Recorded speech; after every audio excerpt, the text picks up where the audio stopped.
Good evening, you're watching Estuary News. Coming up tonight, we take a look back at some of our best news stories of the year, including a garden that's blooming marvellous and the secrets of a whole street.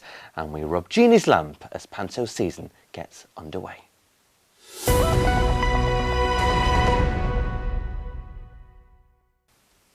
Hello, good evening. Welcome to Monday's programme with me, Luke Adams. First, here's Dan with a roundup of the latest news headlines.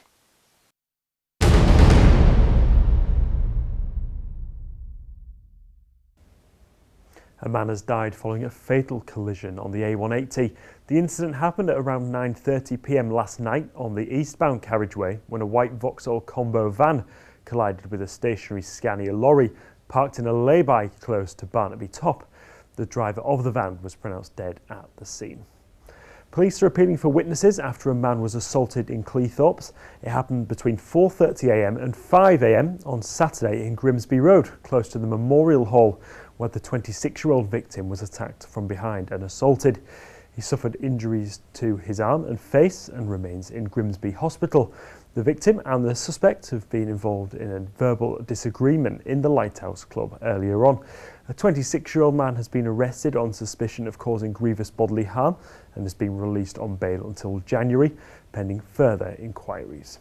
Meanwhile, Humberside Police are appealing for help in tracing a missing Hull man. 50-year-old Paul Smith was last seen in Compass Road in Hull at around 5:20 p.m. yesterday. He's not made contact with family or friends since. He's described as white, around 5'10" tall, with short dark hair. He's said to be wearing a thick hooded duffel cardigan, jeans and trainers, and anyone who believes they've seen him are asked to contact Humberside Police on 101. More than 60,000 people attended the Beverley Festival of Christmas last Sunday.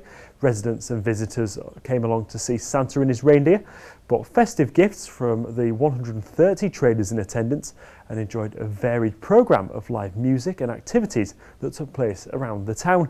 The event also welcomed 63 coaches, a new record, up from 55 last year. Organisers of the event have hailed it as the most successful to date.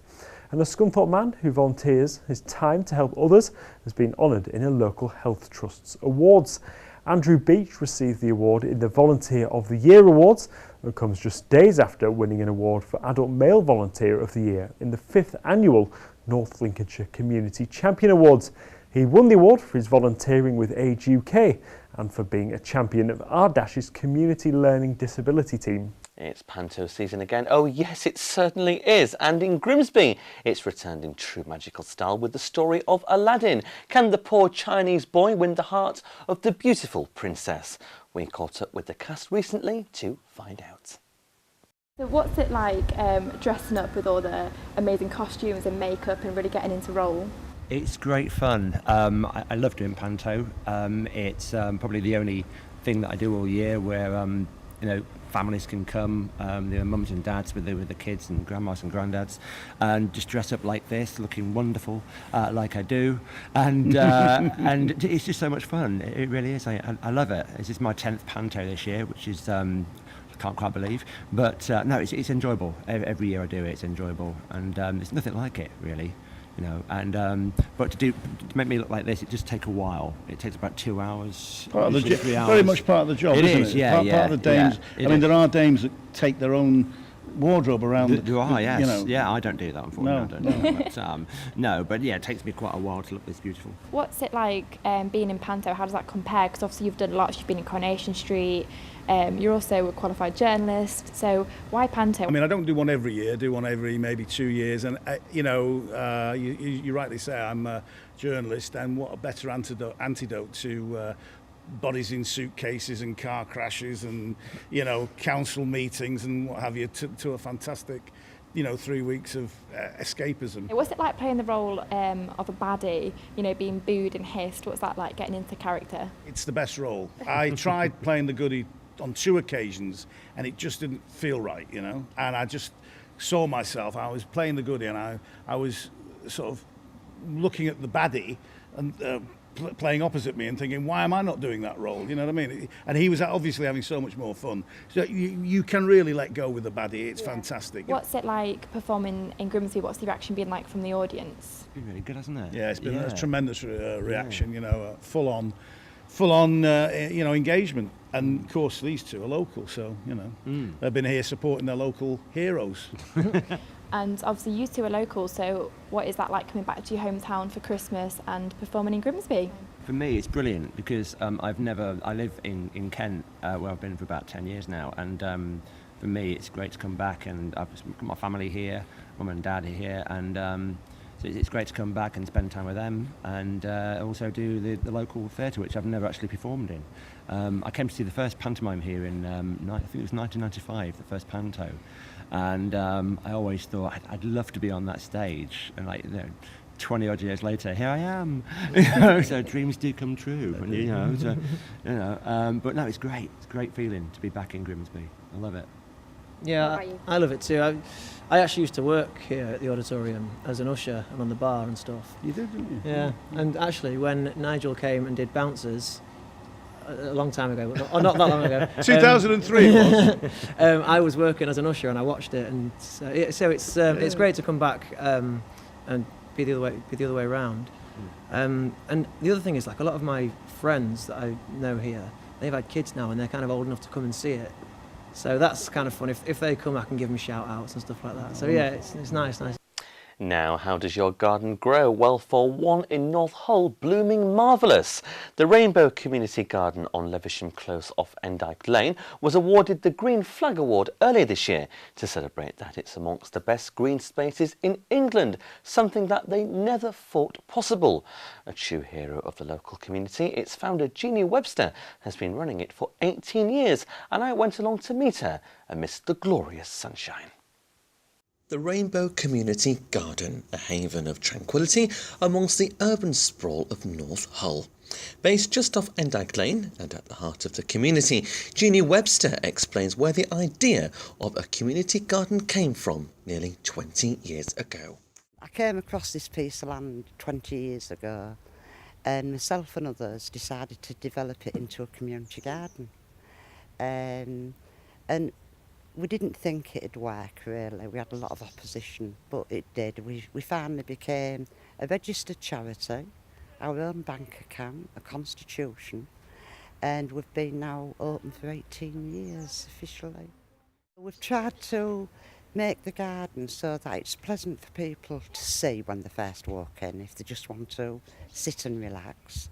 There's volunteer opportunities, but there's areas where we grow for wildlife. We grow a small amount of vegetables and salads so that people can learn how to grow their own. And we also do activities for children and the families. Brenda Elm is the lead gardener and tutor at the garden and explains how she got introduced to the wonderful work at the centre. Tell me your story, why you're here today. I'm here today because about 10, 11 years ago I came to volunteer, and I loved doing it, and so sort of 6, 7 years ago I went to Bishop Burton to do a National Diploma in Horticulture and a City and Guilds in Horticulture. And then about 3.5 years ago some funding came up from the Rank Foundation, so I am now employed by the Rainbow Garden. I also did my tutor training, so it means I can do workshops and things with adults and children to do with gardening. It's a great place to work. You meet lots of different people, and I just love it, really. I never intend to leave if I don't have to. Well, my next question was, what kind of activities are you involved with the children and some of the people who come here? With the children, we do Easter holidays, we do things for them, so it's crafts. Mainly, sometimes a little bit of gardening, but within the crafts, they're around the garden, so they're getting respect for the environment, if you like. So we'll do things like this summer. We've done making insects, scarecrows. We'll be doing bean mosaics. So all kinds of different crafts, because they're mainly smaller children that come in now. We don't tend to get the teenagers like we used to, so anything from like 2 to 11, 12. I think the children find it exciting to walk through the estate and get here. And then once they are in here, especially if they go to the bottom where the willow archway is, they call it a secret garden, a fairy garden. The Rainbow Community Garden are always looking for more volunteers to join their small but amazing team as they strive to help more members of the community and hopefully pick up more accolades on the way. Jeannie says that she was considering not applying for the green flag status in the first place. The Green Flag Award, years ago I'd never heard of it, and then somebody suggested that we put in for the green flag, and I didn't think we was regarded as such a high standard. And when we got the application form, I thought, well, I'll do it just to please everybody, but I don't think we'll get it because the standard is so high. And the judges came, and yeah, we got the green flag. And we've had it for quite a few years now. And last year, the judges actually put the comment on that anyone wanting to set up a community garden should come here. So it's obviously made me really happy. I mean, I'm pleased about it. But every volunteer who's worked on it. Join me after the break when we'll have more highlights from the Estuary News calendar, including the tale of a whole street hiding a significant secret and all the latest sporting action courtesy of Dan.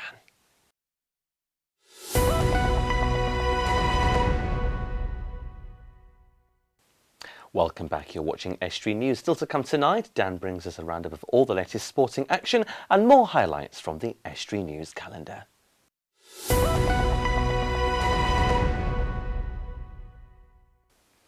A whole street might be hiding a significant secret. That's the claim of a Hull historian who thinks the body of a man who inspired a Shakespeare character may well lie beneath a road in the city. Dan Kemp went along to meet with maritime and British historian Dr. Rob Robinson from the University of Hull. Well, here's an intriguing question. Does the original of a character from Shakespeare lie under this Hull street?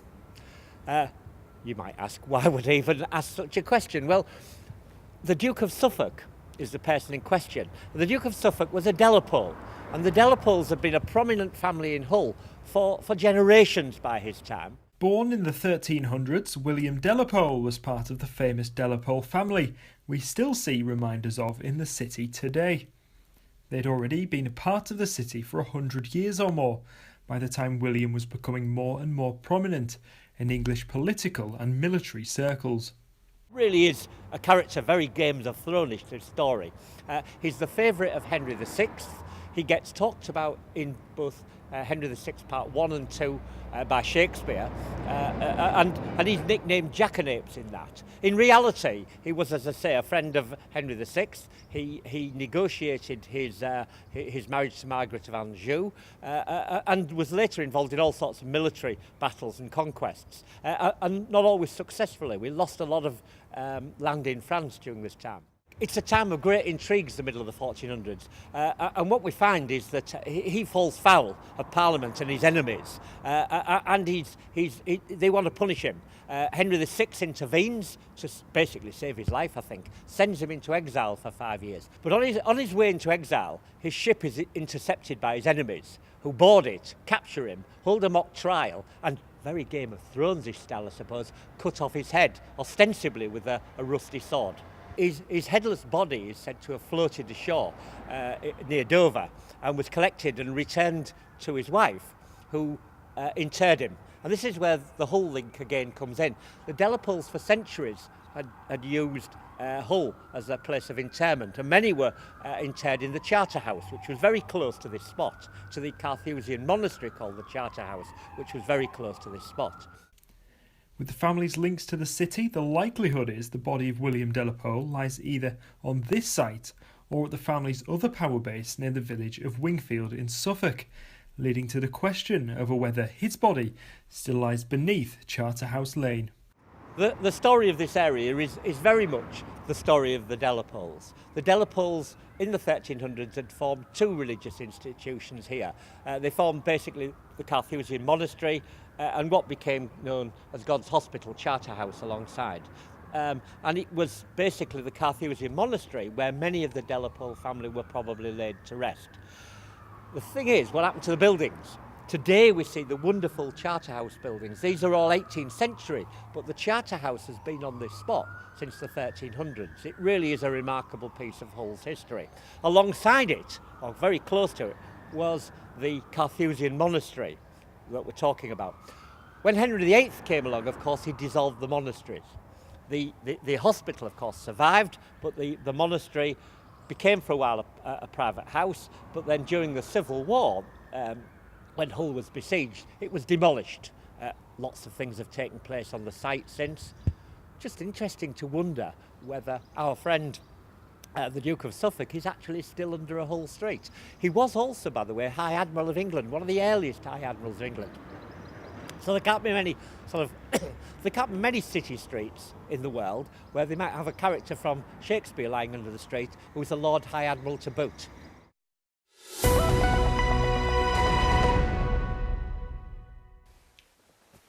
I'm at the Cottingham railway station this morning where there are plans to turn the outbuilding on platform 2 into a thriving community hub. Now the building has been derelict for a number of years, but the Yorkshire Coast Community Rail Partnership are calling on the villagers of Cottingham on their ideas on what the building can be turned into. Jill Simpson is the Community Rail Officer for the Yorkshire Coast Community Rail Partnership and explains what needs to be done.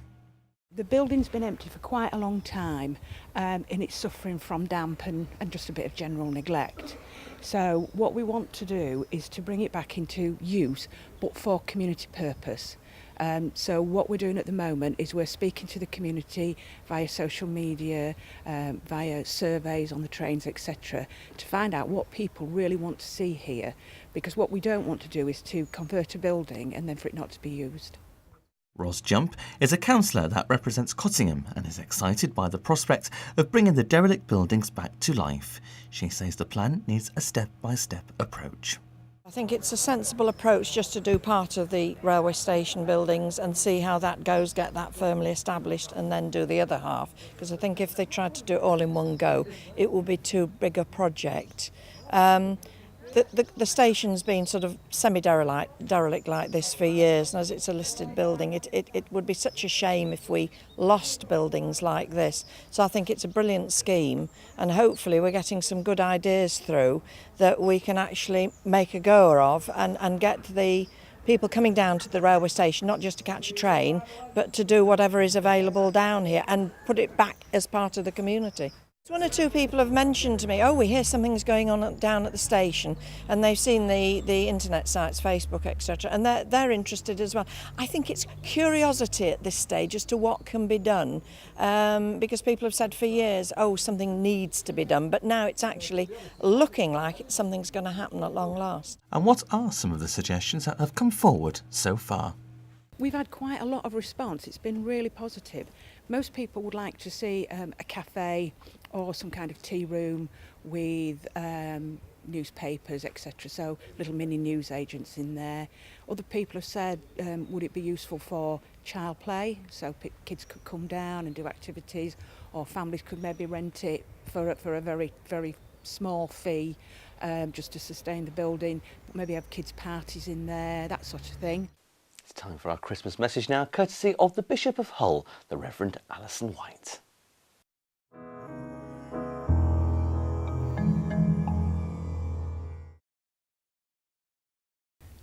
We're at that time of year when you get the real chance to go wild and decorate the house with all the Christmas decorations. I don't know what kind of decorations you have. I've got a friend who likes to get new ones every year. But what we do is we keep our Christmas decorations, and some of them I've had since I was a child.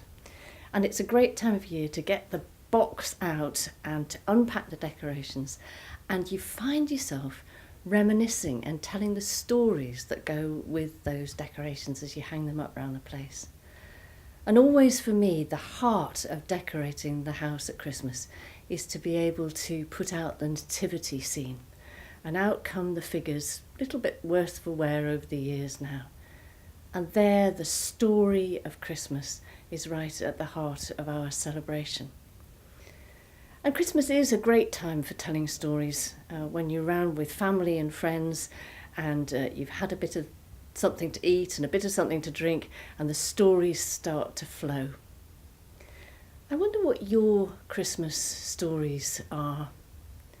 My Christmas story, as I say, has at its heart the story of God who comes to be part of our lives, who comes to be part of our story, not just at Christmas time, but every day of the year. Eventually, hard to imagine now, but we'll pack the Christmas decorations away and wait until next year to tell those stories again. The story of God coming to birth as Jesus is that his story is our story every day through 2017. So I wish you and your family and friends a very happy Christmas. Now here's Dan with all the sports.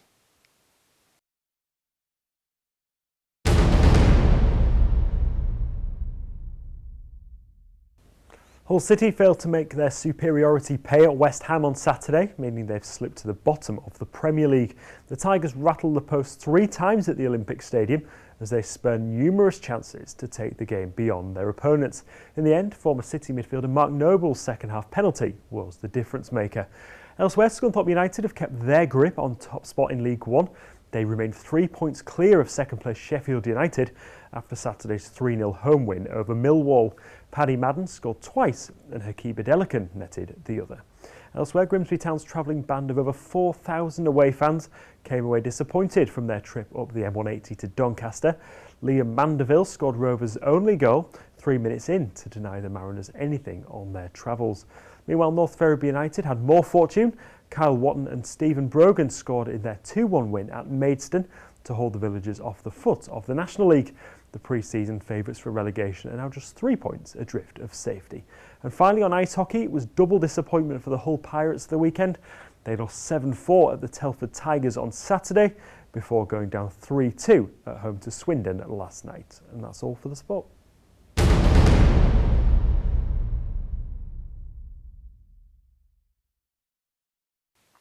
Thanks very much, Dan. That's it for tonight. As always, if you have a news story, then please visit our Facebook or Twitter pages or email news@estuary.tv.